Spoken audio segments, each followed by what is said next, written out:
उत्तर प्रदेश में जनसंख्या नियंत्रण कानून लाए जाने की तैयारी तेज कर दी गई है। हमारे साथ स्टेट लॉ कमीशन के चेयरमैन जस्टिस एन मित्तल साहब हैं, उनसे बात करेंगे। सर, ये जो कानून आपने विधेयक जो तैयार किया है मसौदा, उसमें क्या क्या प्रावधान किए गए हैं और किस तरह चीज़ें हैं?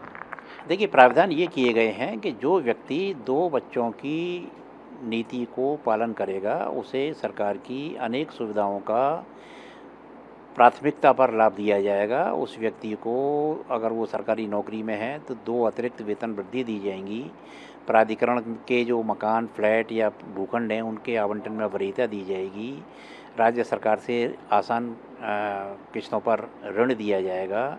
ऐसे बच्चों की चिकित्सा, शिक्षा, स्वास्थ्य, इसका विशेष ध्यान राज्य सरकार रखेगी।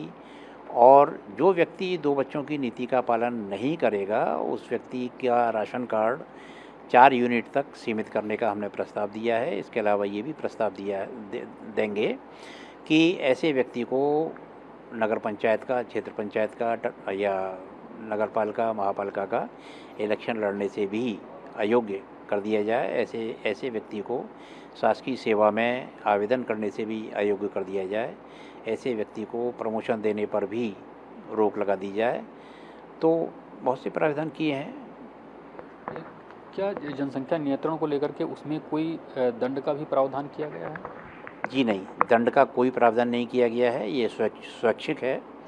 और हमारा जो प्रस्तावित कानून है, आप देख चुके हैं कि एक बार जनसंख्या को बलपूर्वक नियंत्रित करने का प्रयास किया गया था वर्ष 1976 में। उस समय कितनी मारामारी थी कि लेडी टीचर्स के कोटे फिक्स कर दिए गए थे कि आपको 5 केसेस लाने हैं, तभी आपको स्कूल में नौकरी रहने दी जाएगी। ऐसा कोई दंडात्मक प्राविधान हमारे प्रस्तावित कानून में नहीं है और स्वैच्छिक है, इच्छा पर निर्भर है। अगर आप सरकार के साथ कंधे से कंधा मिलाकर के चलना चाहते हैं, अगर आप टैक्स पेयर के पैसे का लाभ उठाना चाहते हैं, तो आपको राज्य सरकार की नीति का पालन करना पड़ेगा। अगर आप टैक्स पेयर के पैसे का लाभ नहीं उठाना चाहते, सरकारी योजनाओं का लाभ नहीं उठाना चाहते, आप अपना परिवार बढ़ाना चाहते हैं, तो आप अपना परिवार बढ़ाइए। सर, अगर देश को इस तरह की ज़रूरत अगर है तो केंद्र सरकार ने नहीं किया है, उत्तर प्रदेश में ऐसी सर क्या ज़रूरत पड़ी?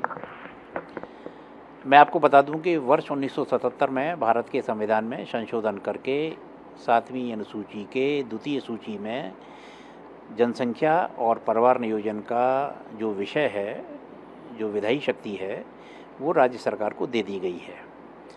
तो मैंने और काफ़ी लोगों ने कोरोना काल में ये महसूस किया है कि हमारी जनसंख्या अगर सीमित होती, तो जितना समय हमें कोरोना को कंट्रोल करने में लगा, हो सकता है कि उससे आधे और चौथाई समय में हम कोरोना को कंट्रोल कर पाते। हम जो है लोगों को अच्छी सुविधाएं पहुंचा पाते, हम लोगों को दवाइयां पहुंचा पाते, उनको ऑक्सीजन दे पाते, उनको अस्पताल दे पाते। आजकल आप देख रहे हैं कि स्कूलों में भी कितना कंपटीशन है एडमिशन्स के लिए। अच्छे स्कूलों में हर व्यक्ति जाना चाहता है। तो ये आने वाली पीढ़ी को देख करके, सोच करके हम लोगों ने ये प्रस्ताव लाने का मन बनाया है। सर, वेबसाइट पर आपत्तियां मांगी गई हैं अपलोड करके, तो कब तक उसमें आपत्ति दर्ज कराई जा सकती है और उसके आगे का क्या प्रावधान होगा? देखिए, आप आपत्ति शब्द कह सकते हैं, मैं तो सुझाव मैंने आमंत्रित किए हैं और जो भी सुझाव है वो 19 जुलाई तक मांगे गए हैं। 19 जुलाई के बाद हम लोग सारे सुझावों को संकलित करेंगे। संकलित करके जो सुझाव मानने योग्य होंगे और जो भी जनहित में होंगे, उन सुझावों को हम जरूर स्वीकार करेंगे। सर, एक और आखिरी सवाल, चूँकि अभी जब पिछले दिनों भी ये चर्चा शुरू हुई थी, आपसे भी मेरी बात हुई थी उस समय, ये विपक्ष उस समय लगातार और अभी भी आरोप लगा रहा है कि ये चुनावी वर्ष है, इसलिए योगी सरकार इस तरह से कदम उठाने जा रही है। क्या कहेंगे इस पर? मैं इसका पूरी तरीके से खंडन करता हूँ। मैं ये स्पष्ट कर देना चाहता हूँ कि राज्य सरकार की ओर से हमारे ऊपर इस प्रकार का कोई दबाव नहीं है कि इस कानून को तुरंत लाया जाए। ये राज्य सरकार का विवेक है कि वो इसको कब लागू करते हैं और मैं इस आरोप का पूरी तरीके से खंडन करता हूँ।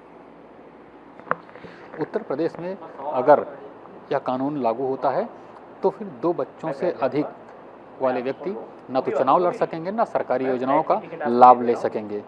वह अपने हिसाब से अपने बच्चों को, अगर परिवार को बढ़ाना चाहते हैं तो बढ़ा सकते हैं। कैमरा पर्सन धीरज के साथ लखनऊ से दिलीप शुक्ला, ईटीवी भारत।